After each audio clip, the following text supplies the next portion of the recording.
강건하시고 또 회복되시기를 주의 이름으로 축원합니다. 우리가 살고 있는 이 땅에 1950년 6.25 전쟁이 일어났습니다. 북한이 남침을 한 것이죠. 올해가 71주년이 맞이하였습니다. 지금도 남북이 전쟁의 긴장 관계로 지내고 있습니다. 이 땅에 다시는 6.25 같은 동족 성산의 비극이 일어나지 않기를 우리는 다 함께 기도해야 될 줄로 믿습니다. 오늘 우리 본문을 보시면 우리 예수님께서 우리 그리스도인들에게 이 세상에서 감당해야 할 일이 있음을 비유로 말씀하고 있습니다.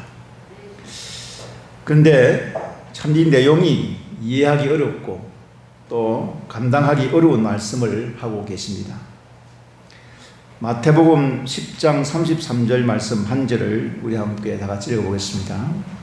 시작. 내가 세상에 화평을 주러 온 줄로 생각하지 말라. 화평이 아니요 금을 주러 왔노라. 정말 이 말씀은 이해하기가 참으로 어렵습니다. 그리고 우리를 참으로 혼란스럽게 하는 말씀입니다.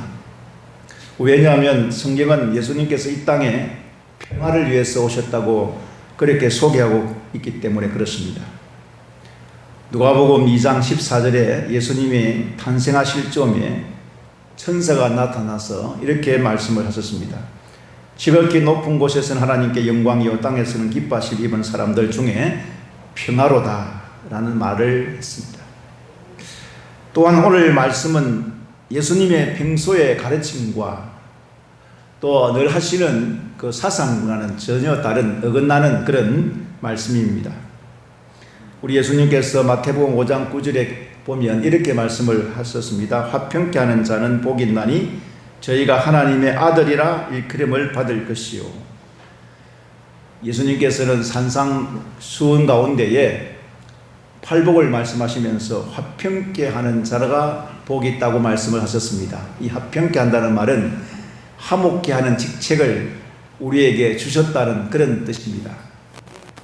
그런데 오늘 이렇게 예수님께서는 평화를 위해서 오셨고 또 우리에게 평화의 직책, 화평의 직책을 주셨다고 말씀을 하시는데 오늘 본문의 말씀은 전혀 다른 말씀을 하고 계십니다. 도무지 이해가 안 되는, 이해하기 어려운 그런 말씀을 하고 있는 것입니다. 그렇다면 도대체 이 말씀은 무슨 뜻이겠습니까? 그래서 저는 이 말씀을 또 함께 또 나누기 위해서 준비를 하면서 생각해 보았습니다. 첫째는 이 금에 대한 의미를 살펴봐야 합니다. 우리가 금이라는 이것은 싸움을 의미합니다. 전쟁, 분쟁을 의미하는 말입니다. 그러니까 말 그대로 한다 그러면 내가 온 목적은 너희를 화해시키러 온 것이 아니라 싸움시키고 분쟁시키고 전쟁하러 왔다고 그렇게 말씀하는 뜻이 거기에 포함되어 있는 것입니다. 자, 그렇다면 이 말씀은 도대체 무슨 뜻일까요? 이 말씀은 예수님은 바로 이 불의한 세상, 이 거짓 평화, 억눌린 평화에 대한 이것을 깨트리러 오셨다는 의미를 우리에게 말씀하고 있는 것입니다. 그 위장된 평화가 있습니다. 힘으로 압제된 평화, 무기로 그렇게 유지되는 평화.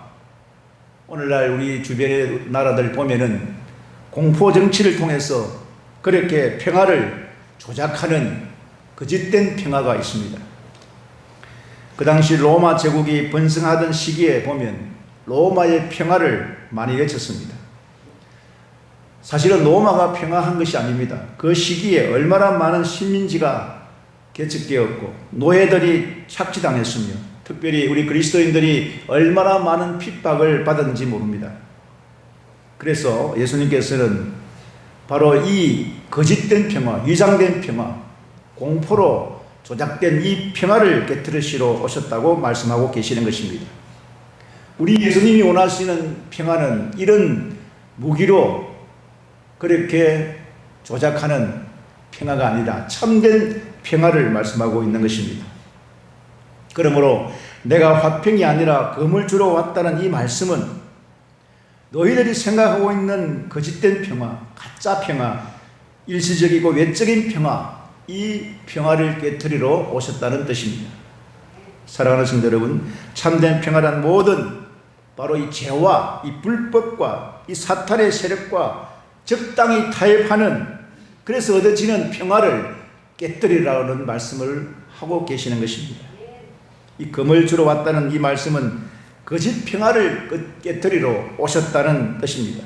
자, 그렇다면 이 거짓된 평화, 위장된 평화, 가짜 평화를 깨뜨리기 위해서는 반드시 갈등이 생기고 투쟁을 해야 된다는 말씀을 하고 계시는 것입니다. 사실 실제로 예수님께서 우리가 계속해서 예수님의 비유를 통하여 우리가 배우고 있습니다.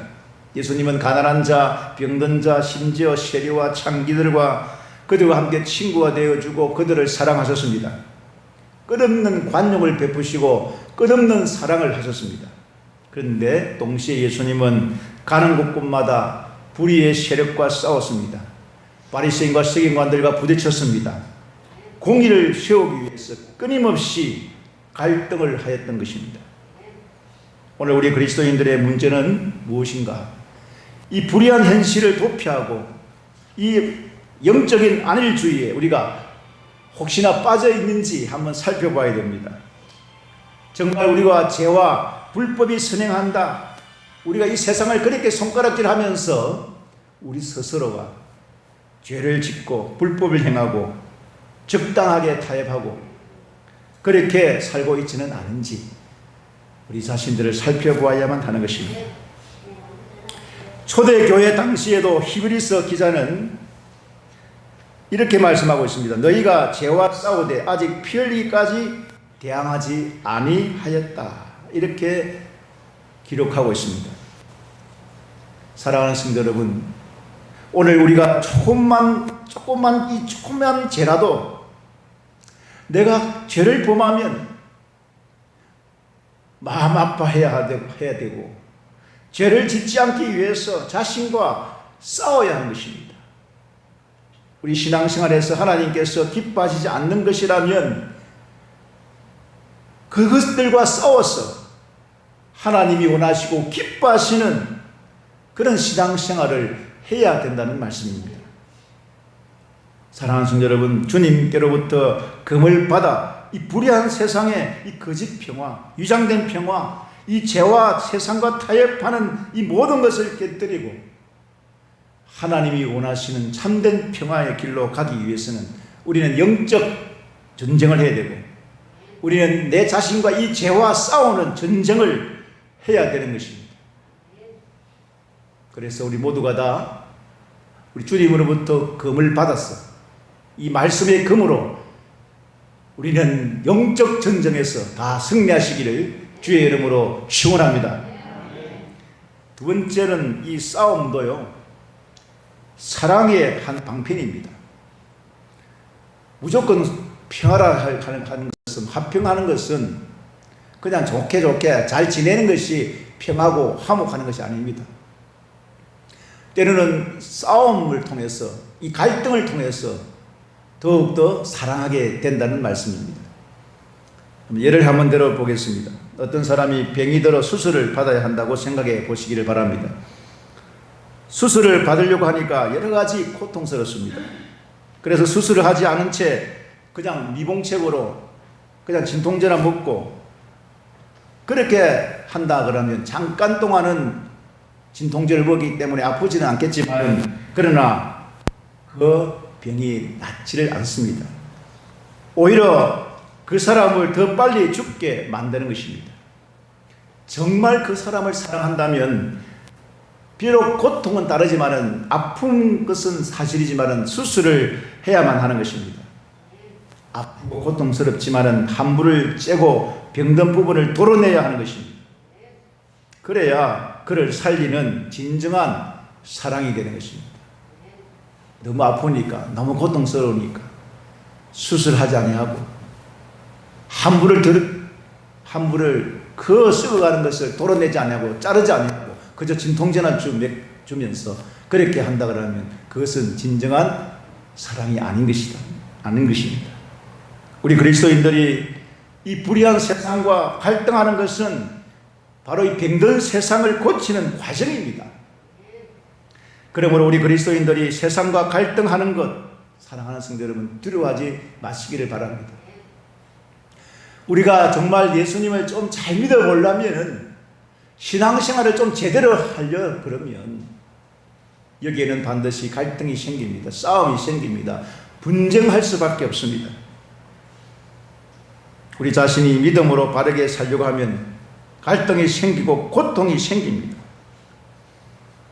그러므로 오늘 사랑하는 성도 여러분, 이 고통을 온다고 했어, 좀 갈등이 생긴다고 했어, 좀 아픔이 생긴다고 했어, 우리가 하나님의 말씀대로, 믿음대로 정말 바르게 신앙생활을 하지 않는다면 어떻게 되겠습니까? 오늘 사는 우리 그리스도인들에게 오늘 예수님께서 금을 주신다는 이 말씀은 바로 이런 뜻입니다. 사랑하는 성도 여러분, 믿음으로 살아갈 때 다가오는 갈등과 장애물들을 두려워하지 마시기를 바랍니다. 우리는 예수님의 이름으로 날마다 싸워서 승리하시기를 주의 이름으로 축원합니다.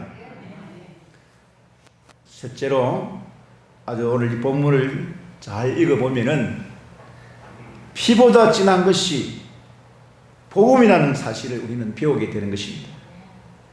예수님은 오늘 본문 마태복음 10장 33절을 좀 더 구체적으로 그렇게 설명을 하고 계십니다. 자, 이 마태복음 10장 34절을 이해가 안 되죠. 혼란스러운 말씀인데, 그래서 예수님께서는 마태복음 10장 35절과 36절에 이렇게 설명을 하고 있습니다. 다 같이 읽어보겠습니다. 시작. 내가 온 것은 사람이 그 아버지와 딸이 어머니와 며느리가 시어머니와 불화하게 하려 함이니 사람의 원수가 자기 집안 식구리라. 좀 또다시 우리에게 충격을 주는 말씀입니다. 평화가 아니라 금을 주러 왔다는 말씀하실 때에도 굉장히 좀 놀랐는데, 우리가 싸워야 할 원수가 바로 자기 집안 식구라. 사랑하는 성도 여러분, 도대체 이해가 되는 말씀입니까?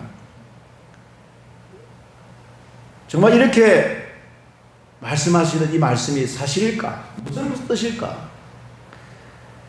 이런 속담이 있죠. 피는 물보다 진하다, 이런 속담이 있습니다. 그런데 오늘 이 본문은 피보다 진한 것이 바로 복음이라는 사실을 우리에게 말씀하고 있습니다.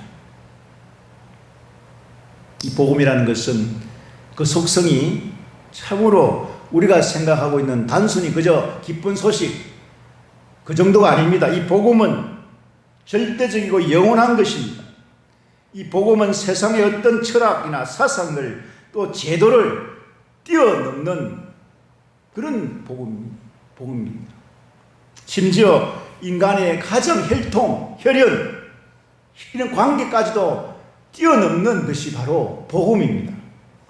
그런데 우리는 이 복음을 쉽게 생각합니다. 단순하게 생각합니다. 아, 복음, 예수 믿고 구원받는 것이다. 그러니까 그렇지 않습니다.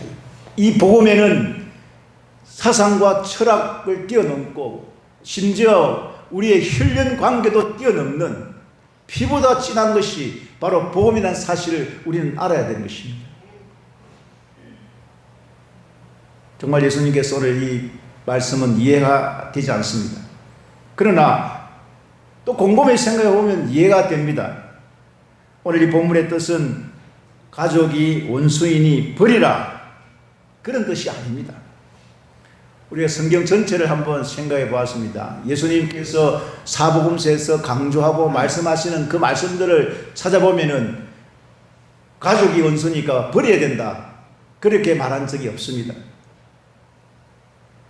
예수님은 가정을 무시하였거나 또 혀를 불효하라거나 그렇게 가르친 적이 없습니다. 예수님은 혀를 강조하셨고 가족을 강조했습니다. 내 가족을 돌보지 않는 자는 세상 사람들보다 더 악하다고 말씀까지 하셨습니다. 여러분, 결혼 제도의 신성함을 예수님께서 강조하시면서 하나님께서 짝지어 주신 것을 사람이 나누지 못한다고 그렇게 말씀을 하셨습니다. 그러니까 가정과 가족을 함부로 무시한 적이 없습니다. 그러므로 오늘 이 본문의 참뜻은 가족을 무시하거나 버리라는 의미가 아니라 참된 신앙을 위해서, 정말 참된 주님의 제자가 되기 위해서는 때로는 가족관계, 혈연 관계까지도 극복하지 않으면 안 된다는 뜻입니다.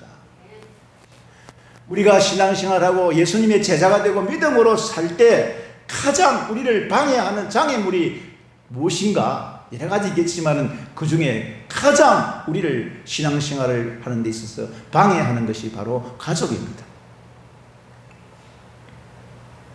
그래서 보다 구체적으로 마태복음 10장 37절에서 이렇게 언급하고 계십니다. 우리 한번 다 같이 읽어보겠습니다. 시작. 아버지나 어머니를 나보다 더 사랑하는 자는 내게 합당하지 아니하고 아들이나 딸을 나보다 더 사랑하는 자도 내게 합당하지 아니하며. 자, 이 말씀도 이해가 안 됩니다. 아버지나 어머니를 나보다 더 사랑하는 자는 내게 합당하지 않다. 좀 예수님께서 너무 이기적이다, 그런 생각을 우리가 할 수 있습니다. 그런데 그런 뜻이 아닙니다. 참된 신앙을 얻기 위해서, 정말 참된 그리스도인의 삶을 살기 위해서, 우리가 예수님의 제자가 되기 위해서는 때로는 이 혈연 관계까지도 뛰어넘을 수 있어야 된다는 말씀을 하고 계시는 것입니다. 예수님은 제자가 되기 위해 치러야 할 대가에 대해서 말씀하고 있다는 이야기입니다. 우리는 예수님을 믿기 위해서 뭔가 고난이 있고 고통이 있고 힘들고 어려운 것이 있다는 사실을 우리는 좀 생각해 보려고 하지 않습니다. 그저 예수 믿으면 잘 되고 행동하고 복 받고 잘 살게 된다, 잘 된다, 이것만 사실은 바라고 원하고 있습니다. 그렇지 않습니까? 우리가 예수님을 잘 믿어서 이 땅에서 행동하고 잘 되고 잘 되어야 된다, 그것도 맞습니다. 그러나 때로는 정말 예수님을 잘 믿으려고 하면 고난이 따르고 고통이 따르고 아픔이 있고 심지어 이 가족 관계도 뛰어넘어야 하는 피보다 진한 복음이라는 사실을 우리는 깨달아야 된다는 말씀입니다. 마태복음 10장 38절 말씀입니다. 우리가 너무나 잘 알고 있는 말씀인데요, 다 같이 읽어보겠습니다. 시작. 또 자기 십자가를 지고 나를 따르지 않는 자도 내게 합당하지 아니하니라. 앞에서는 아버지나 어머니를 나보다 더 사랑하는 자는 내게 합당하지 아니한 사람이라고 그랬고, 오늘 여기에는 자기 십자가를 지고 나를 따르지 않는 자도 내게 합당하지 아니한 자다, 그렇게 말씀하고 있습니다. 첫 번째 검은 가족을 향하여 그렇게 향하고 있었습니다. 그런데 오늘 예수님께서 주신 이 검은 이제는 자기 자신을 향하고 있습니다. 그것은 바로 자기 자신이 져야 할 십자가가 있다는 말씀입니다. 십자가가 무엇입니까? 그동안 예수님의 비유를 말씀하시면서 십자가 이야기를 많이 했는데, 십자가의 비유는 무엇입니까? 십자가가 뭘 의미합니까? 십자가는 따라합시다. 자기 부정이다. 자기 부정입니다. 나는 아무것도 아닙니다. 나는 아무것도 아닙니다. 나는 십자가와 함께 예수님이 십자가에 못 박혀 죽으실 때 나는 죽었습니다. 이것이 바로 십자가의 의미입니다.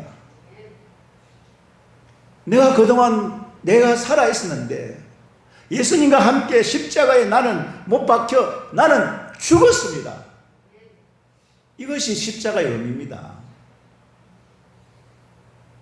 자기 부정이죠.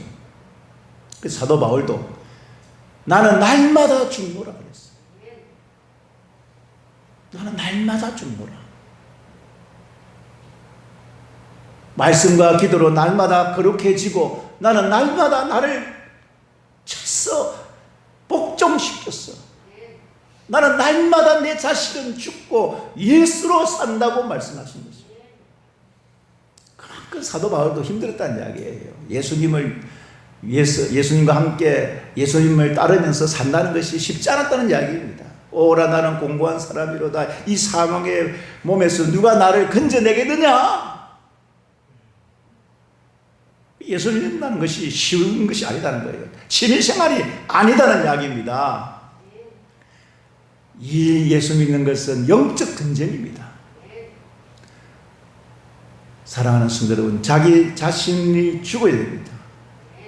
죽어야 내가 살 수 있습니다. 이것을 예수님께서 지금 말씀하고 계시는 거예요. 오래된 이야기지만은 여러분들도 이미 다 알고 있는 이야기입니다. 어떤 제가 아는 장모님이 장인사 이야기를 장인사를 하시는데 저에게 질문하더라고요. 목사님, 산 자가 더 무섭습니까? 죽은 자가 더 무섭습니까? 여러분들 죽은 사람이 무섭습니까? 살아있는 사람이 무섭습니까? 살아있는 사람이 무섭습니다. 그런데 사실은 죽은 사람 무서워요.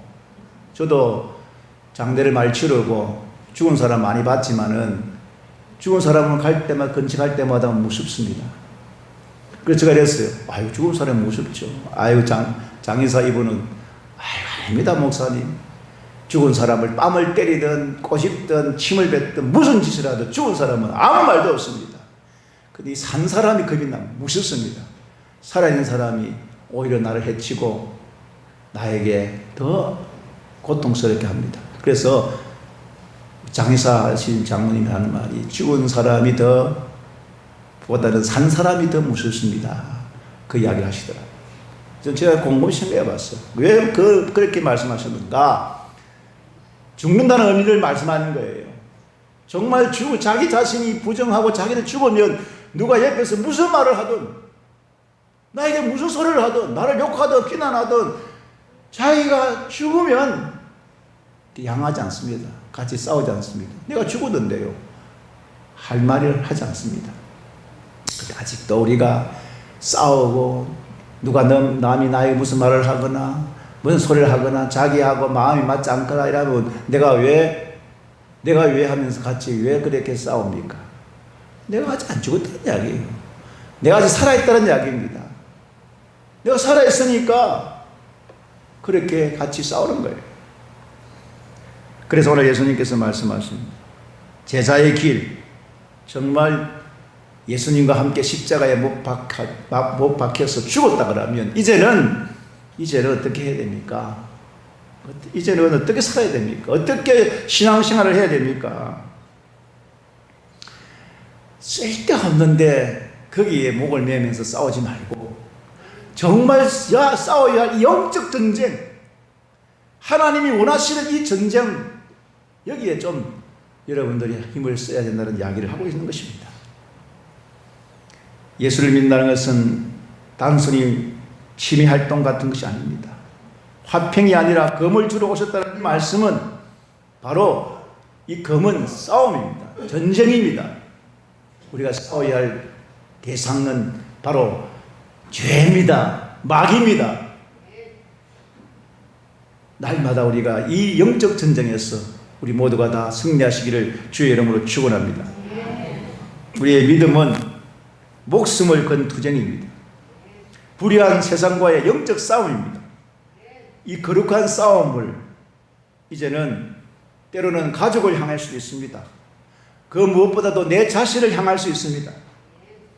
우리는 궁극적으로는 사실은 가족과의 싸움이 아니라 내 자신과의 싸움입니다. 그러므로 피 흘리기까지 이제는 좀 죄와 싸우고 하나님의 말씀과 다른 그런 삶이 있다면 하나님 말씀대로 살아보려고 믿음대로 한번 살아보려고 투쟁하고 영적 전쟁을 하고 좀 그렇게 좀 고통이 따르고 갈등이 생기더라도 말씀대로 믿음대로 살아보려는 그런 영적 싸움들을 우리 모두가 다 같이 한번 해보시기를 주의 이름으로 축원합니다. 만약에 예수 믿는 이 일에 있어서 고통만 있다 그러면 누가 예수 믿겠습니까? 예수님은 이런 고통 후에는 고통과는 비교할 수 없는 영광이 우리에게 있다고 말씀하고 있습니다. 영광이 있다. 마태복음 10장 39절 말씀입니다. 우리 다 같이 읽겠습니다. 시작. 자기 목숨을 얻는 자는 잃을 것이요 나를 위하여 자기 목숨을 잃는 자는 얻으리라. 이 땅에서 복음을 인하여 고통을 당하는 자, 곧 나를 위하여 자기 목숨을 잃는 자는 영생이라는 놀라운 영광이 우리에게 있음을 말씀하고 있습니다. 영생, 죽지 아니하고 영원히 사는 삶이 우리에게 보상으로 주시는 것입니다. 할렐루야.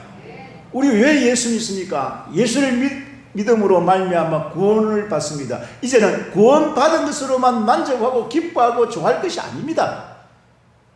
우리는 이 구원받은 백성, 구원받은 그리스도인으로서 이 영적 전쟁을 우리가 시작해야 됩니다. 복음은 사상과 철학을 뛰어넘고 모든 제도와 법을 뛰어넘고 심지어 혈연 관계, 가족 관계를 뛰어넘습니다.